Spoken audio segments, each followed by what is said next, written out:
रूपानुगवर पूर्व आचार्य जययुक्त हो। श्री वृंदावन धाम की जय हो। श्री राधा कुंड श्याम कुंड गिरिराज गोवर्धन की जय हो। समस्त वैष्णव वैष्णवियों के चरणों में मेरा असंख्य असंख्य कोटि दंडवत प्रणाम। श्री बृहद भागवत अमृतम ग्रंथ के रचयिता श्रीपाद सनातन गोस्वामी जी के पावन चरण कमलों में मेरा दंडवत प्रणाम। हम सब वैष्णव वैष्णवियाँ भक्तजन श्री बृहद भागवत अमृतम ये बहुत रहस्य से, प्रेम से, भाव से भरा हुआ ये ग्रंथ है। असल में ये ग्रंथ ही नहीं, ये हमारे पूर्व आचार्यों की अनुभूतियाँ हैं और उन्होंने हमें सभी बातों का ज्ञान करा दिया, हमें सब बातों से अवगत करा दिया जिनका अनुसरण करने से अपने जीवन में उनके सिद्धांतों को इम्प्लीफाई अगर हम करेंगे तो हम बिना किसी रोक टोक के सीधे गोलोक ब्रज वृंदावन में पहुंच जाएंगे। लेकिन उसके लिए कंडीशन है, वो ये कि वैष्णवों का आनुगत्य हमें स्वीकार करना पड़ेगा। मनमानी भक्ति करोगे तो पुनरपि जन्मम पुनरपि मरणम जननी जठरे पुनरपि शयनम, ये आवागमन हमारा ख़त्म ही नहीं होगा। तो इस ग्रंथ में ये सारी बातें हमारे पूर्व आचार्यों ने बता दी। आज मैंने ग्रुप में सृष्टि लीला का चित्रपट डाला और अभी हम सुनेंगे।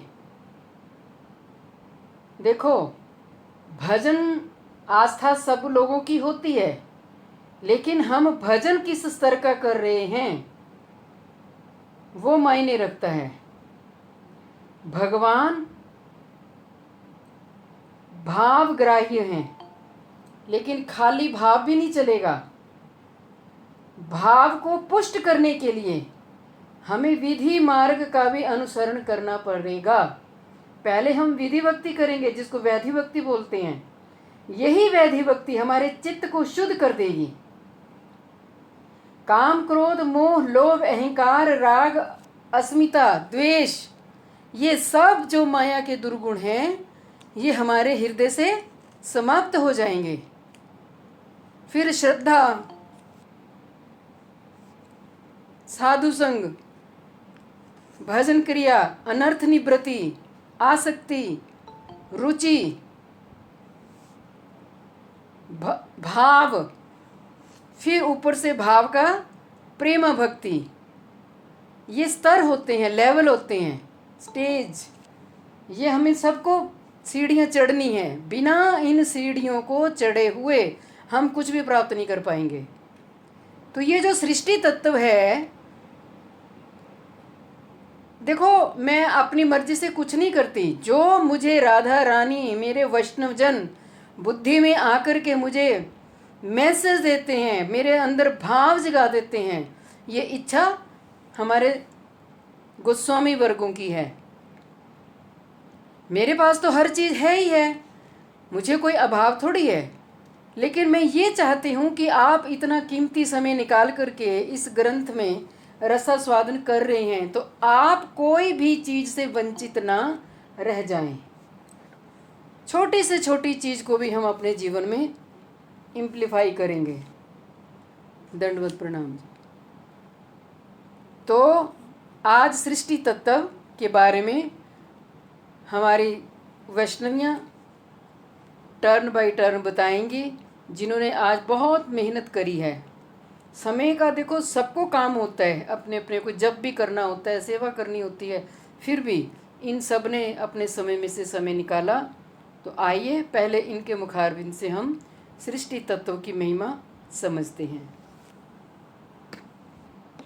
हरे कृष्ण दीदी, दंडवत प्रणाम। हरे कृष्ण दीदी, जैसे आप हमें सनातन गोस्वामी द्वारा रचित श्री बृहद भागवत अमृत सुना रहे हैं जी। तो इसमें एक गोप कुमार का चरित्र आता है। जी जिस जिस तरह उन्होंने यात्रा की है, किन किन लोकों में गए, और जहां जहां उन्हें आनंद की अनुभूति नहीं हुई, तो उन्होंने अपनी यात्रा को उस तरह जारी रखा जब तक वो अपनी सही डेस्टिनेशन पर नहीं पहुंच पाए। जी तो इस तरह हम सबकी भी एक लंबी यात्रा चली हुई है, और हम सबकी भी एक ही डेस्टिनेशन है, और वो सबकी है गोलोक वृंदावन जी तक जाना।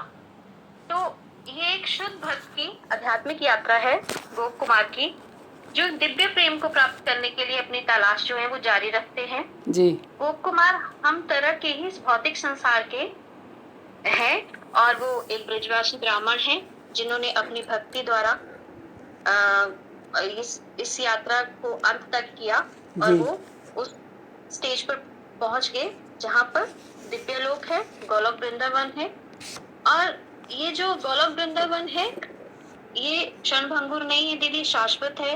यहाँ न मृत्यु है, न दुख है, न जरा व्याधि, किसी भी तरह का कोई कष्ट नहीं है। जी और गोप कुमार ने उच्च लोकों तक भी अपनी यात्रा की, लेकिन उन्हें आनंद की अनुभूति नहीं हुई, और उनका एक ही ये था कि मुझे भगवान श्री कृष्ण के लिए वो मिलने को बड़े आतुर हो रहे थे कि मुझे वहां तक पहुंचना है और उस आनंद की अनुभूति को प्राप्त करना है। जी तो अगर भगवान कहते हैं अगर मेरे शुद्ध भक्त की इच्छा है तो मैं उसको पूरी भी करता हूँ, और भगवान करते भी हैं। तो एक दिव्य विमान जो मन की गति से भी तीव्र गति से यात्रा करते हुए गोप कुमार को उस महिमामयी लोक तक ले गए, जो लोक गोलोक वृंदावन है, सब लोकों में सर्वोच्च, जिसका दर्शन पाने के लिए ऋषि मुनि हजारों हजारों वर्षों से तप कर रहे हैं। जी तो इसमें सृष्टि लीला है, तो मैं नीचे के लोक से स्टार्ट करूंगी। जी जैसे अतल, अतल जो है वो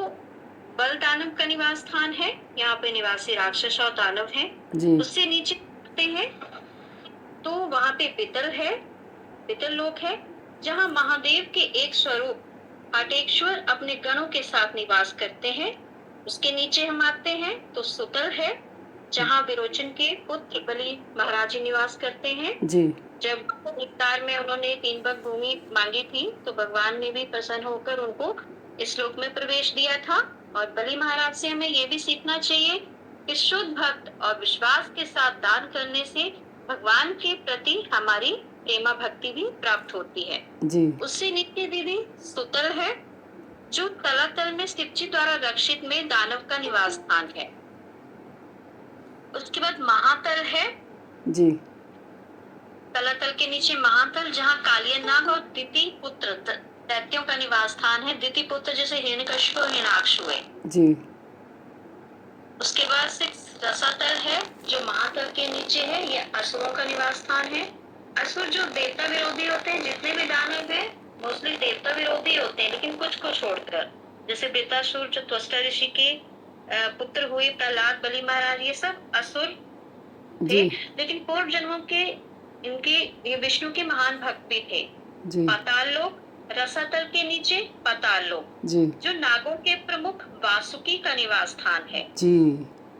और ऊपर के लोक दीदी भूलोक, भूलोक सबसे पहले पृथ्वी लोक, जिसे कर्म लोक भी कहते हैं, जहाँ पे हम सब हैं जी। 84 लाख योनियां हैं, जिसमें जीव 4 प्रकार के हैं। जैसे आपने बताया था, जरायुज जो गर्भाशय से है, अंडज अंडे से है, श्वेतज पसीने से या नमी से जो कीटाणु उत्पन्न होते हैं, उद्भिज भूमि से यानी पेड़ पौधे, मनुष्य, पशु, पक्षी आदि जीव राशियों का निवास है। भूलोक, इसमें पितृ पुरुषों का निवास स्थान है। तीसरा स्वर्ग लोक है, देवी देवताओं का निवास स्थान। इसके राजा इंद्र हैं, जो देवताओं में प्रधान है।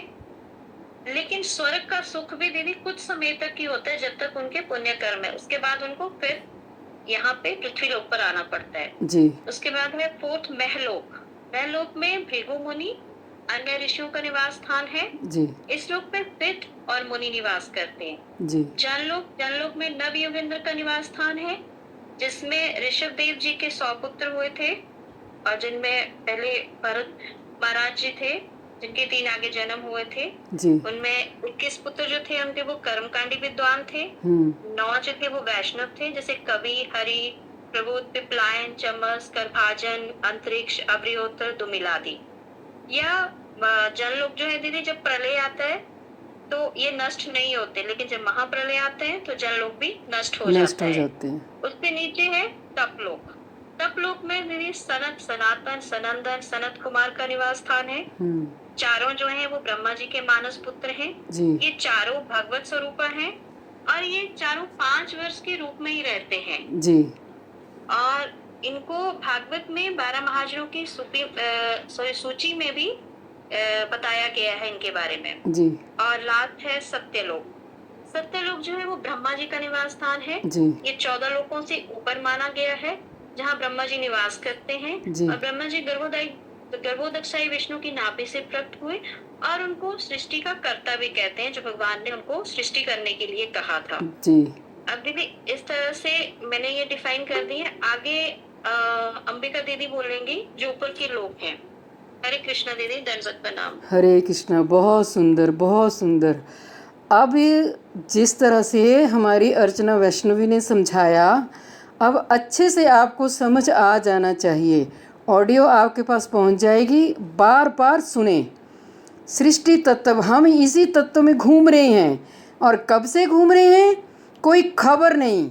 हमें करोड़ों करोड़ों वर्ष हो गए इस सृष्टि में घूमते हुए, कभी ऊपर के लोकों में, कभी नीचे के लोकों में, कभी पृथ्वी लोक में। कोई खबर नहीं है हमारी कितने जन्म हो गए। तो अंबिका दीदी आप बोलिए ऊपर के लोगों का। हरे कृष्णा दीदी, दंडवत प्रणाम। हरे कृष्णा, दंडवत। सभी मेरी गुरु बहनों भाइयों को मेरा कोटि कोटि नमन। गुरु जी के चरणों में मेरा बार बार प्रणाम। अब अभी अर्चना दीदी ने बड़ा ही अच्छा 14 लोकों का वर्णन सृष्टि लीला का किया भी, अभी जो भगवान की बनाई हुई है जी। तो ये 2 प्रकार के लोक हैं, जैसे सृष्टि में प्राकृतिक और अप्राकृतिक। इन्होंने भौतिक लोकों का वर्णन जो है वो अभी किया जी। तो अब मैं थोड़ा अप्राकृतिक लोकों का वर्णन करने जा रही हूँ। भौतिक प्रकृति से परे पर व्योम अर्थात आध्यात्मिक आकाश है, जिसे अप्राकृतिक भी कहते हैं। जी। विरजा नदी या कारण समुद्र से इसकी सीमा शुरू होती है। यह जगत श्री कृष्ण के 6 ऐश्वर्यों से युक्त है। जी। 24 तत्वों के परे का जगत अव्यक्त नहीं है। गीता में भी इसे सनातन जगत कहा गया है। गीता जी में अध्याय 15 श्लोक नंबर 6 में भगवान स्वयं कह रहे हैं, ना तद भास्यते सूर्यो न शशांको न पावका यत गत्वा न निवर्तन्ते तत् धाम परमम मम। मेरे धाम अपना परम है। जी। सनातन प्रकृति जो पर व्योम अर्थात आकाश कहलाती है, उस अध्यात्म आकाश के सर्वोच्च भाग में कृष्ण लोक ग्रह है, जिसके 3 विभाग हैं, द्वारिका, मथुरा, गोलोक अथवा गोकुल। भौतिकवादियों के लिए भगवान का धाम वैकुंठ निश्चय ही एक रहस्य है, क्योंकि वे आध्यात्मिक शक्ति को नहीं समझ सकते। इस प्राकृतिक जगत से परे जिसमें माया नहीं व्याप्ति है जी। उसका वर्णन मैं आगे करने जा रही हूँ। सबसे पहले आ रही है विरजा नदी, कारण समुद्र। इसके जल को माया की शक्ति स्पर्श तक नहीं कर सकती है। यह कारण सागर से बाहर ही निवास करती है। यहाँ कारण दक्षाई विष्णु कारण समुद्र में विराजमान है, जो समस्त सामूहिक ब्रह्मांडों के परमात्मा हैं एवं प्रथम पुरुष अवतार माया के ऊपर दृष्टिपात करते हैं। नीचे के सारे लोगों की जितनी भी माया उनकी है उसके ऊपर उनका दृष्टिपात है। अब इसी के साथ ऊपर को है सिद्ध लोक जी। तो भौतिक ब्रह्मांड के परे सिद्ध लोक का क्षेत्र स्थित है, जिसे तमो क्षेत्र भी कहा जाता है, जहाँ सिद्ध गण ब्रह्मानंद में मगन होकर निवास करते हैं। भगवान के द्वारा मारे गए असुर भी यही निवास करते हैं। ब्रह्मांड पुराण में इसका वर्णन है। वैकुंठ लोक के बाहर दीप्ति युक्त तेज का वायुमंडल है, जो भगवान कृष्ण के शरीर की परम उज्जवल किरणों से बना है। वह भाग सिद्ध लोक कहलाता है। अब नंबर 3 पे आया दीदी, द्वितीय चतुर्भुज वैकुंठ धाम जी। वैकुंठ के बारे में बहुत सुनते हैं। परम व्योम के वैकुंठ लोक में भगवान लक्ष्मी नारायण वास करते हैं। वे नाना प्रकार की लीलाएं करते हैं। कृष्ण के निजी रूप में केवल 2 भुजाएं होती हैं, किंतु नारायण रूप में 4 भुजाएं होती हैं। भगवान नारायण शंख चक्र गदा पद्म धारण करते हैं। वे पतित आत्माओं को 4 प्रकार की मुक्ति भी देते हैं, सरलोक्य, समीप्य, सरिष्टि तथा स्वरूप्य प्रदान कर उन जीवात्माओं का उद्धार करते हैं। वैकुंठ धाम वैकुंठ धाम सर्वव्यापी, अनंत एवं परम पूर्ण है। एक बात और, नारायण और श्री कृष्ण एक ही ईश्वर हैं, किंतु एक होकर भी उनके शारीरिक लक्षण भिन्न भिन्न हैं। श्री कृष्ण के 2 हाथ हैं और मुरली धारण करते हैं, जबकि नारायण के 4 हाथ हैं, जिनमें वे शंख, चक्र, गदा, पद्म धारण करते हैं। महालक्ष्मी इनके वक्ष स्थल पर निवास करती हैं। जी आगे आया दीदी अयोध्या, जिसको सकेत धाम कहते हैं। जी भगवान श्री राम का शाश्वत निवास स्थान अयोध्या है, जो अयोध्या को संदर्भित करता है। सकेत धाम यहाँ भगवान श्री राम का सीता जी सहित आध्यात्मिक निवास स्थान है। यहाँ राम भक्त निवास करते हैं और प्रभु राम अवतार द्विभुज मूर्ति विधि भक्ति से सेवा रस विशेष निष्ठा इनको प्राप्त है। जी भगवान कृष्ण अपने निजी रूप को मथुरा तथा द्वारका, अब दोनों के बारे में मैं वर्णन कर रही हूँ, मथुरा और द्वारका का, में प्रकाशित करते हैं। वे चतुर्व्यूह रूपों में अनंत विस्तार करके नाना प्रकार से लीलाओं का आनंद लेते हैं। वासुदेव, संकर्षण, प्रद्युम्न तथा अनिरुद्ध, ये 4 मूल चतुर्व्यूह रूप हैं, जिनसे अन्य सारे चतुर्व्यूह रूप प्रकट होते हैं। वे सभी शुद्ध रूप से दिव्य हैं। केवल द्वारिका, मथुरा, गोकुल में लीला में भगवान निजी संगियों के साथ अनंत लीलाएं करते हैं, जैसे द्वारिका में प्रद्युम्न, अनिरुद्ध हैं। यहाँ श्री कृष्ण द्वारकाधीश क्षत्रिय वेश एवं अभिमान द्विभुज एवं चतुर्भुज मूर्ति में हैं। मथुरा में प्रथम चतुर्भुज में वासुदेव और संकर्षण विराजमान हैं। यहाँ भी मथुर देश क्षत्रिय वेश में तथा द्विभुज और चतुर्भुज रूप धारण करते हैं। अब दीदी 7वां लोक आया ऊपर का, वो है सर्वोपरि श्री गोकुल ब्रज लोक धाम, श्री गोलोक श्वेत द्वीप वृंदावन नाम। इसमें सर्वोच्च श्री गोकुल है, जो ब्रज, गोलोक, श्वेत द्वीप तथा वृंदावन भी कहलाता है। भगवत गीता में भगवान मेरा धाम कह के इसका उल्लेख करते हैं। यहाँ स्वयं भगवान ब्रजेंद्र नंदन श्री कृष्ण परमोत्कृष्ट अर्थात परम श्रेष्ठ लीला पूर्वक विराजित हैं। अपने भक्तों को सुख देने के लिए मनोहर द्विभुज रूप में विराजमान हैं। श्री कृष्ण का निवास स्थान गोलोक धाम, जो नित्य है, सनातन है, इसे परम धाम कहा गया है। गर्ग संहिता व ब्रह्म संहिता में कितना सुंदर वर्ण है। यहाँ भगवान गोपियों सहित निवास करते हैं तथा रास, नृत्य आदि क्रियाएं, महोत्सव यहाँ निरंतर होते रहते हैं। प्रेम रस, शांत, दास्य, सख्या, वात्सल्य एवं मधुर दिव्य दिव्य यहाँ रस है। श्री कृष्ण स्वयं पूर्ण पुरुषोत्तम भगवान हैं।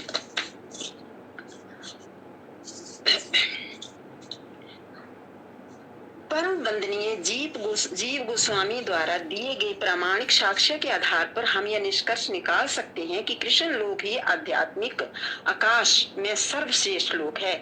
अतः हमें मंत्र जप करते समय भी सदैव आध्यात्मिक लोक गोलोक धाम का ही स्मरण करना चाहिए। आज यह दिव्य दिव्य आनंद सृष्टि लीला का परम पूज्य गुरु जी की शरण में आकर और हमारी शिक्षा गुरु पूज्य दीदी से हमें ये लाभ मिल रहा है। हरे कृष्णा, उनको मेरा शत शत नमन। अब हमारी गुरु बहन दीना जी से अनुरोध है कि भक्ति रूपी लता क्रमिक रूप से बढ़कर कैसे गोलोक धाम तक पहुंचती है, उसका वर्णन करें। हरे कृष्णा दीदी, दंडवत प्रणाम। हरे कृष्ण, बहुत सुंदर, बहुत सुंदर। हरे कृष्णा दी, दंडवत प्रणाम। हरे कृष्ण जी, दंडवत। हमारी दोनों वैष्णवी दीदी ने तो बहुत सुंदर बोला, मैं भी थोड़ा कोशिश कर रही हूँ। जो सृष्टि है, इसका शाब्दिक अर्थ है सृजन, हत्या, निर्माण, है ना जी। अच्छा, सृष्टि का निर्माण 24 तत्व से हुआ है, जैसे 5 तन्मात्राएं, शब्द, स्पर्श, रूप, रस, गंध जी। 5 महाभूत, आकाश, वायु, अग्नि, जल, पृथ्वी, 5 ज्ञान इंद्रिय, आंख, 5 आंख, जीभ, हाथ, त्वचा, 5 कर्मेंद्रिय, हाथ, पैर, वाणी, गुदा और 4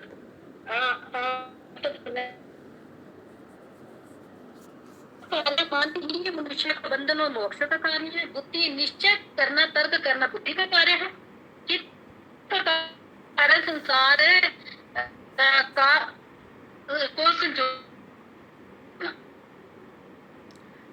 को संजोगे का अभ्यास किया जाता है, चित्त की अनुभूति करता है। अभ्यास और वैराग्य के द्वारा चित्त का निरोध होता है। अहंकार मैं की भावना स्थिर होकर हो जाना, किसी भी संबंध में स्थिर की गई दृढ़ भावना की मान्यता को अहंकार कहा जाता है। इन 24 तत्वों से सृष्टि का निर्माण हुआ। अच्छा, जो भक्ति अल्लाह ताला डेली है कहाँ कहाँ तक जाती है, अब उसका वर्णन कर दी मैं। जैसे है पहले ज्ञान मार्ग। ये मार्ग बुद्धि, तर्क और विवेक पर बहुत जोर देता है, जिससे साधक सत्य और असत्य के बीच अंतर कर सके। ये मार्ग जाता है सिद्ध। उसके बाद है पाप कर्म जी। पाप कर्म से तात्पर्य उन सभी नकारात्मक और अनैतिक कार्यों से है जो किसी व्यक्ति द्वारा शरीर, वाणिज्य, मन से दूसरों को कष्ट दिया जाता है और आत्मा पर नकारात्मक प्रभाव पड़ता है। और और ये मार्ग जैसे के लोग जैसे सूत्र लोग चलाते जी। 100 जन्म वर्णाश्रम धर्म पालन।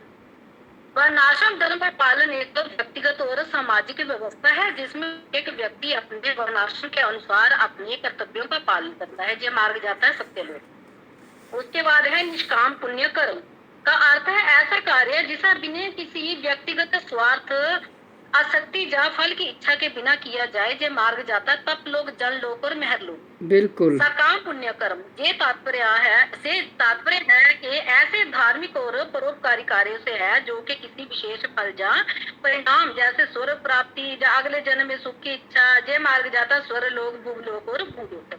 जी। आगे है आदम पाप कर्म। ऐसे कार्य जो आत्मा को दूषित करते हैं जैसे हिंसा, चोरी, परस्त्रीगामी, ये मार्ग जाता है नरक की ओर। आगे है योग मार्ग जैसे कर्म योग, भक्ति योग और ज्ञान योग। ये मार्ग व्यक्ति को अपने स्वभाव के अनुसार अपने पथ को चुनने की अनुमति देता है। ये मार्ग जाता है कानोदय विष्णु का। एक मिनट रुको, उसके बाद है एक मिनट रुको। अब ये जो रीना वैष्णवी हमें समझा रही हैं कि हम जैसा कर्म करेंगे हमारी गति वैसी होगी, वैसे लोकों में हम पहुंच जाएंगे। हमें ये नहीं सोचना चाहिए कि हम भगवान से छुप करके पाप कर्म कर रहे हैं। तो जैसे अभी बताया कि नरक में निषिद्ध आचार करने वाले, जितने भी व्यभिचार करने वाले हैं, उनको नरक से होकर के आना ही पड़ेगा। बहुत सुंदर, आप आगे बताइए दीदी।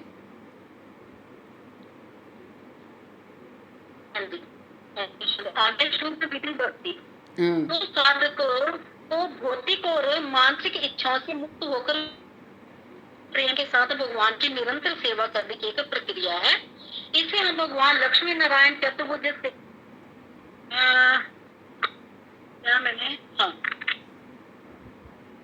निष्ठा द्वारा प्राप्त मुक्ति का श्लोक्य, सामीप्य, स्वरूप्य, सृष्टि जय मार्ग। आपकी आवाज बहुत ब्रेक हो रही है, आपकी आवाज ब्रेक हो रही है, ब्रेक हो रही है आपकी आवाज, अच्छे से नहीं हो रही। दीदी सिग्नल प्रॉब्लम है शायद। अच्छा अच्छा, कोई नहीं, बोलिए आप। अच्छा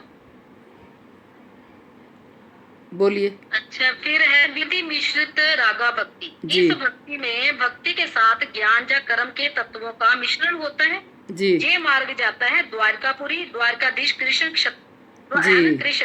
क्षत्रिय वेश अभिमान है द्विज चतुर्भुज मूर्ति, हृदय निष्ठा द्वारा प्राप्त। और मथुरा कृष्ण क्षत्रिय वेश अभिमान द्विज एवं चतुर्भुज जी। आगे है शुद्ध रागा भक्ति जी, जिसको रागा भक्ति भी कहते हैं। भगवान के प्रति जहाँ बाहरी लाभ की भावना से रहित होती है। जैसे हम गौड़िया, वैष्णव, रूपानुग और रागानुग भक्ति है जी, वैसे ही हो जाती है। ये सीधी गोलोक वृंदावन जहाँ स्वयं भगवान श्री कृष्ण, श्री ब्रजेंद्र नंद कृष्ण, गोप वेश एवं अभिमान मुरलीधर प्रेम रस निष्ठा द्वारा प्राप्त प्रेम रस, शांत दास्य, सख्य बात्सल्य, मधुर रस प्राप्त होता है। अच्छा, आगे है भक्ति पथ की जो बाधाएं हैं जी, जो हमें मतलब भक्ति करने में बाधा देती हैं। वो पहली है मुक्ति भक्ति इच्छा, मुक्ति और भुक्ति जी। मुक्ति क्या है? परमात्मा में विलीन होना या जन्म मरण के चक्कर से मुक्त होना जी। ये मुक्तियाँ 5 प्रकार की हैं, जैसे सालोक्य, सामीप्य, सारूप्य, सृष्टि और सायुज्य जी। जो सालोक्य है, इस मुक्ति में जीव उस लोक में जाता है जहाँ भगवान स्वयं निवास करते हैं और उनके साथ वास करता है, जीव उनके साथ वास करता है जी। आगे है सामीप्य, इसमें जीव भगवान के अत्यंत निकट निवास करता है, उनके संगी और साथी की तरह। जी आगे है स्वरूप्या, इसमें जीव भगवान के समान चतुर्भुज रूप प्राप्त करता है। आगे है वीर सृष्टि, जी इसमें जीव भगवान के समान ऐश्वर्य और शक्ति प्राप्त कर लेता है। जी आगे है सौयुज्य, जिसमें जीव भगवान के ब्रह्म के तेज में विलीन हो जाता है। इस मुक्ति को सबसे घृणित समझा जाता है, क्योंकि वेरी गुड, बहुत सुंदर। इसमें व्यक्ति की व्यक्तिगत पहचान समाप्त हो जाती है और वह भगवान की दिव्य प्रेम में ही सेवा करने के में असमर्थ हो जाता है। जी शुद्ध भक्त केवल भगवान की सेवा करना चाहता है, उसका से दूर रहता है। जी आगे है मुक्ति, भुक्ति। भुक्ति जो है वो आधुनिक भोगों की लालसा रखना, इसे भुक्ति कहते हैं। जी आगे उसके बाद कुतर्क और कुटिलता। कुतर्क एक भ्रामक है, दोषपूर्ण तर्क है, जो सत्य के बजाय बहस जीतने जहाँ अपनी बात जो कि गलत भी क्यों ना हो अपनी बात को साबित करता है, ये है कुतर्क। जी और आगे है कुटिलता, छल कपट और धोखे से जुड़ा एक नकारात्मक गुण है। इसका संबंध किसी के मन में गलत विचार डालना है या अनुचित तरीके से किसी को धोखा देना है। जी आगे है निषिद्ध आचार, जी इन कर्मों को करने से भगवान प्रसन्न नहीं होते हैं, जैसे कि चोरी करना, झूठ बोलना, हिंसा करना आदि आदि। जी उसके बाद है हिंसा, किसी व्यक्ति के द्वारा दूसरे को नुकसान पहुंचाने के इरादे से शारीरिक बल व शक्ति का प्रयोग करके किसी को पीटना या हमला करना या शारीरिक रूप से चोट पहुंचाना, ये है हिंसा। उसके बाद है लाभ पूजा प्रतिष्ठा। जी लाभ पूजा प्रतिष्ठा भक्ति मार्ग में प्रमुख बाधा है कि निस्वार्थ और सच्ची भक्ति के स्थान पर भौतिक लाभ और मनोकामना पूर्ति का उपदेश बन जाता है। जब भक्ति का उद्देश्य भौतिक लाभ प्राप्त करना हो जाता है तो उसमें निस्वार्थ भाव समाप्त हो जाता है जी और प्रतिष्ठा से जीव में अहंकार आता है, जो कि भक्ति की सबसे बड़ी बाधा है। जी आगे वैष्णव अपराध। वैष्णव अपराध से तात्पर्य है कि किसी भक्त या वैष्णव को जानबूझकर या अनजाने में ठेस पहुंचाए, जैसे कि किसी वैष्णव के प्रति अपमानजनक शब्द बोलना या उनकी बुराई करना, भक्तों से ईर्ष्या करना, भक्तों को देखकर अप्रसन्न होना, वैष्णव को प्रणाम न करना, वैष्णव प्रति घमंड दिखाना, मूलतः 10 अपराध हमारी वर्ण नीति में भी बताए गए हैं। अच्छा, उसके बाद है वैष्णव अपराध का जो परिणाम है। वैष्णव अपराध से व्यक्ति की भक्ति सेवा में भक्ति सेवा में अवरुद्ध आती है, कृष्ण के प्रति भक्ति का भाव कम हो जाता है, जीव जाति रूप से वंचित हो जाता है। समाधान यही है कि यदि कोई है तो तुरंत उस वैष्णव से क्षमा मांगनी चाहिए। जी हरे कृष्णा दी, दंडवत प्रणाम। हरे कृष्णा। बहुत सुंदर, बहुत सुंदर आप सबने। और मैं राधा रानी से प्रार्थना करूंगी कि आप सबको इतना कृपा आशीर्वाद दें कि सदा सदा के लिए वो अपने चरण कमलों में हमें वास दे दें, रख लें। बहुत सुंदर आपने सृष्टि तत्व समझाया। मैं आप सबकी भूरी भूरी प्रशंसा करती हूँ और सुनने वालों की भी, जिन्होंने बड़ी तल्लीनता से इस विषय को सुना। ये विषय हमारे लिए इसलिए महत्वपूर्ण है कि हम ग्रंथ में प्रवेश तो कर रहे हैं, लेकिन हमें लोकों की जानकारी नहीं है। कौन कौन से लोक में क्या क्या कौन कौन रहते हैं, और पाप कर्म करने वाले, विधि भक्ति वाले, मिश्रित भक्ति वाले, रागानुगा भजन वाले, वो कहाँ जाते हैं। अब किसी से पूछो तो वो कहते हैं सबकी मंजिल एक। अजी सबका रास्ता एक, सबकी मंजिल एक। तो ये सृष्टि तत्व को समझने से हम सबको ये समझ में आ गया कि ना सबकी मंजिल एक है, ना सबका रास्ता एक है। जो हरि को भजे सो हरि का होए। हम भजन करेंगे और बदले में संसार मांगेंगे, दुनियादारी की वस्तुएं मांगेंगे, तो वो शुद्ध भजन नहीं होता।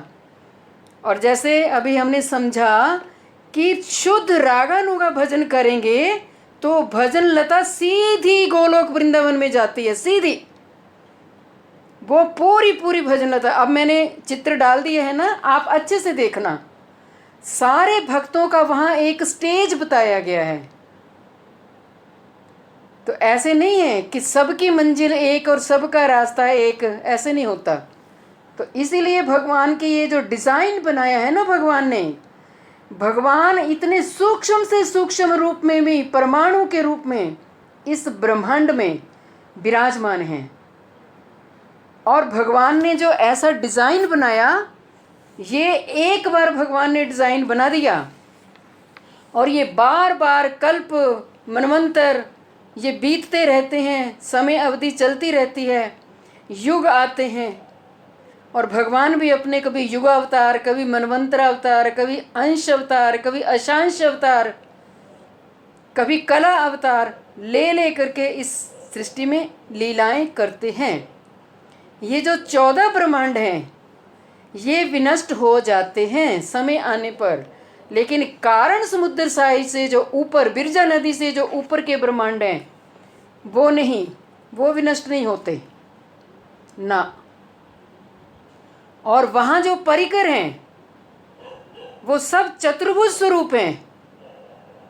वहाँ जितने भी पेड़ हैं, पशु हैं, पक्षी हैं, वो सब शुद्ध चिन्मय आत्माएं हैं। उन्होंने भजन किया, उनको वहाँ स्थान मिल गया। तो वहाँ सब कुछ चिन्मय है। और जैसे अर्चना जी ने बताया, जो आप चित्रपट में देखोगे, जो नीचे के काले काले घेरे में जो दिखाई दे रहे हैं 7 लोक, वहाँ सूर्य नहीं है। उन लोकों को सूर्य प्रकाशित नहीं करता। तो फिर प्रकाश कहाँ से आता है? जैसे पाताल लोक में वासुकी नाग की मणियों से, जिस जिस लोक में जिस जिस का वास है वहाँ उनकी मणियों से प्रकाश होता है। तो ऐसा भगवान का सुंदर। और नीचे के लोक, ना जाने हम भी तो असुर बने होंगे। जो कब से सृष्टि बनी है, हम आत्माएं तब से हैं, लेकिन हम बार बार इस संसार में आ रहे हैं। किस लिए? कि हमारी भोग प्रवृत्ति, भोगने की इच्छाएं हमारी खत्म ही नहीं होती। इसीलिए हम बार बार इस संसार में गिर रहे हैं। अब हम कथा के द्वारा जो रस ले रहे हैं वो, और दूसरा जो आज हमने सृष्टि तत्व समझ लिया, अब हमें आगे को जो भजन करना है वो सोच समझ करके हमें ऐसे बीज बनाने हैं। देखो, इस जन्म का भजन आपको 100% देगा अगले जन्म में। अगले जन्म में आपको अनुभूति होगी। और इस जन्म का जो हम भोग रहे हैं वो हम पिछले जन्मों का एक नहीं, लाखों अरबों करोड़ों वर्ष जो हम अब भोग रहे हैं। अब हमें चेतना जग गई।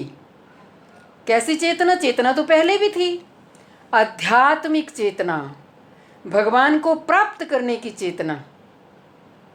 तो चैत्य गुरु के रूप में वैष्णव गुरु हमें भगवान ने भेज दिए। श्री कृष्ण ने चैत्य गुरु हमें भेज दिए। जाओ, इन आत्माओं का उद्धार करो और इनको मेरे पास लेकर के आओ।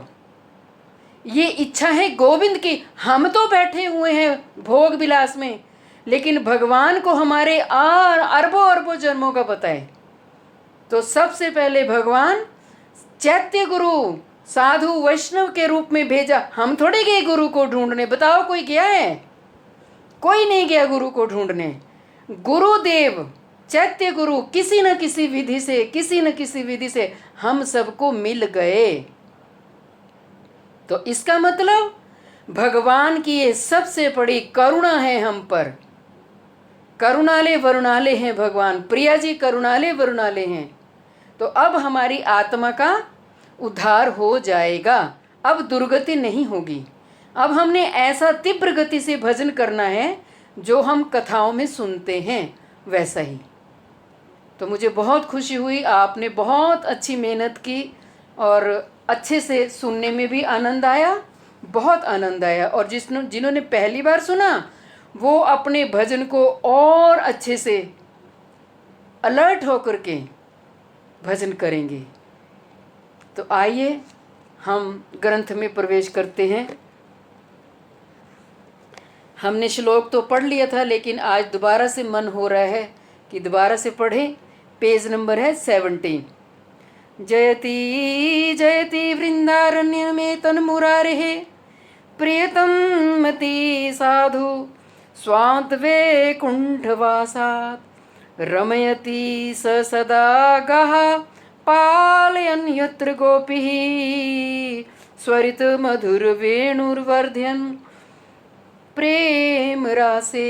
कैसे सुंदर भगवान की मुरली ध्वनि है, प्रेम ही झरता है, प्रेम ही झरता है, जो साधुओं के हृदय कमल तथा श्री वैकुंठ से भी श्री मुरारी का अत्यधिक प्रिय वास स्थान है। अभी अभी आपने सुना, जिस स्थान पर वे स्वयं प्रत्येक गाय का पालन करते हैं, मधुर मधुर वेणुनाद करते हुए सर्वदा रास विलास द्वारा सभी गोपियों का प्रेम वर्धन करते हैं, प्रेम बढ़ाते हैं। वे वृंदावन सर्वोत्कर्ष से विराजमान है, सर्वोत्कर्ष से विराजमान है। कितनी सुंदर इस श्लोक की महिमा।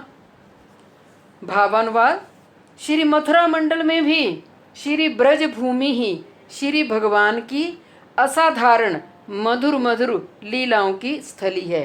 ये जो मथुरा मंडल है ये अपराकृत है। जैसे अभी आपने अंबिका दीदी के मुखारबिंद से सुना कि प्राकृत जगत और अपराकृत जगत, ये अपराकृत जगत की छाया है। ये जो मथुरा मंडल, अब 84 कोस ब्रज परिक्रमा में जो वैष्णव वैष्णवियाँ जाएंगी वो बड़ी भाग्यशाली हैं कि वहाँ वो अपने चरण कमल रखेंगी, वो दर्शन करेंगी, वैष्णवों का करेंगी और हरि कथा सुनेंगी। और 84 कोस परिक्रमा में जो एक बार चला गया तो उसकी वैसे 84 लाख योनियों में भ्रमण करना खत्म हो जाता है।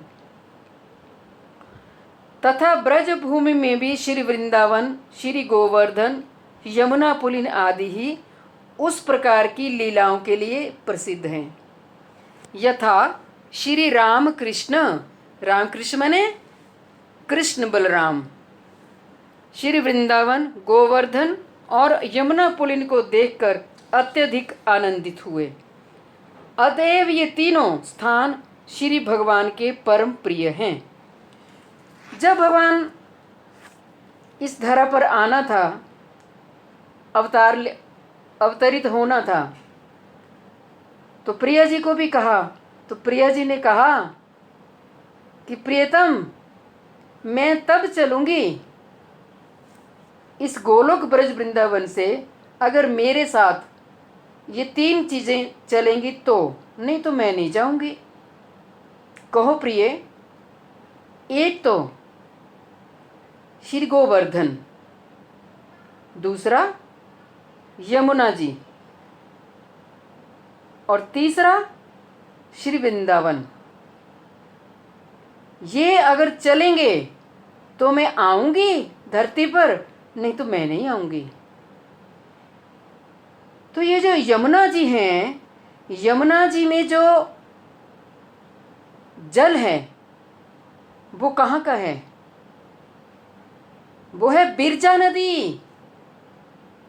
ये बिरजा नदी कौन है? एक बार गोलोक ब्रज मंडल में श्री कृष्ण ने यमुना जी के साथ रास विहार किया। रास विहार कर लिया और उधर से प्रिया जी आ गई। जब प्रिया जी ने देखा कि स्वामी तो यमुना जी से रास विहार कर रहे हैं, तो प्रिया जी को थोड़ा नाराज हो गई। श्याम सुंदर, आपकी इस सखी में आसक्ति हो गई। और यमुना जी उसी समय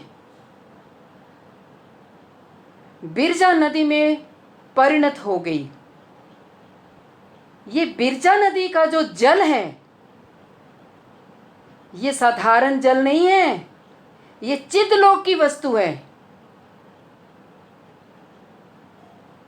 तो श्री दामा आ गए। श्री दामा ने कहा, राधिके तुमने श्याम सुंदर को टेढ़ी भ्रुकुटी से क्यों देखा? अगर यमुना से रास विहार कर लिया तो क्या हुआ? तुम सहन नहीं कर पाई?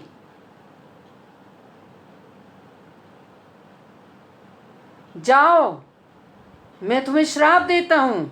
ये गर्ग संहिता में कथा है कि तुम्हारा श्याम सुंदर से 100 वर्ष का वियोग होगा। जो इतना अत्यधिक तुम प्रेम करती हो ना श्याम सुंदर से, और तुम यमुना जी के साथ रास विहार किया, तुम सहन नहीं कर पाई। तो प्रिया जी ने भी श्री दामा को कह दिया कि तुम जो बड़ा कृष्ण से प्रेम करते हो, सखा भाव है, तुम्हारा भी वियोग होगा कृष्ण से। तो ये दोनों श्राप को पूरा करने के लिए ये लीला होती है। ये हम लोगों के लिए लीला है। भगवान के धाम में सब लीलाएं चलती हैं। राधा रानी क्रोध के आवेश में नहीं हो आ सकती। तो ये जो यमुना महारानी है, यमुना और कालिंदी, ये दो हैं ब्रजमंडल में। और यमुना का जल कभी भी सागर में नहीं मिलता। यमुना कालिंद पर्वत पर चली जाती है और कालिंद पर्वत से फिर आकर के फिर नीचे जाती है। ये भगवान की लीलाएं हैं।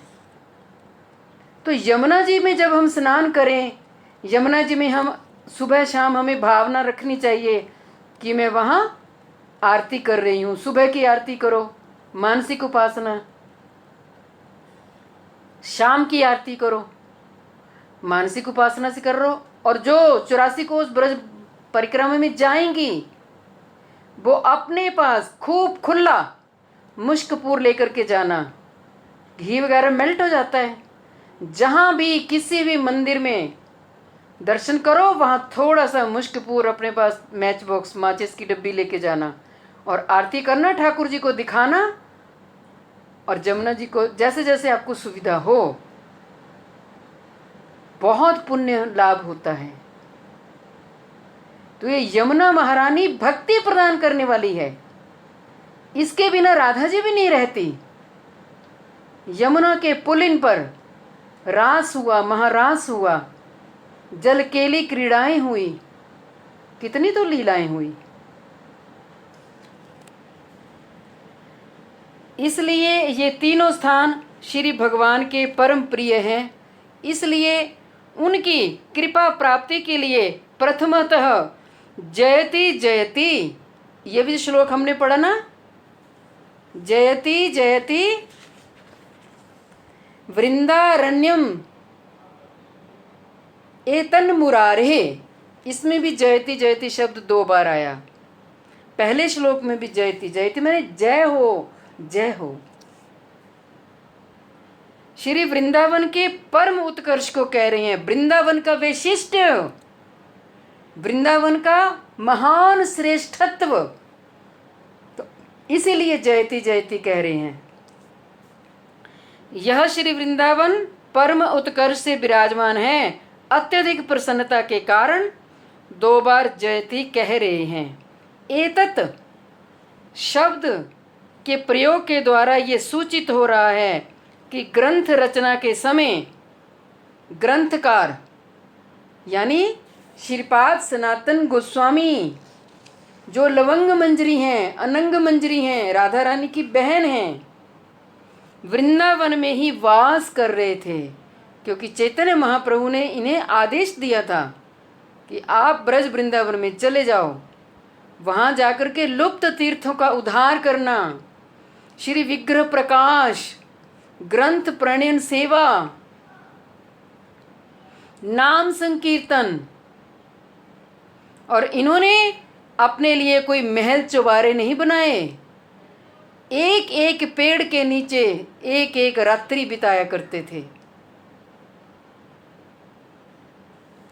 श्री वृंदावन भगवान को उनकी भक्ति में संलग्न साधुओं के भक्ति पूत निर्मल चित्त से तथा बैकुंठ निवास से भी अधिक प्रियतम वास स्थान के रूप में प्रतिभात होता है। ये वृंदावन इतना अधिक प्रिय है, अथवा साधुओं के निर्मल चित्त तथा बैकुंठ निवास की तुलना में श्री वृंदावन वास ही श्री कृष्ण का अतिशय प्रियतम वास स्थान है। श्री कृष्ण को और कहीं मन नहीं लगता। अभी आपने जिन जिन चिद लोगों की जो आपने बातें सुनी, कितने बैकुंठ है वहाँ पर। और सुनो, परव्योम, आपने अंबिका दीदी के मुख से शब्द सुना परव्योम। परव्योम का अर्थ होता है जहाँ अनंत अनंत बैकुंठों की भरमार लगी पड़ी है, कोई गिनती नहीं है।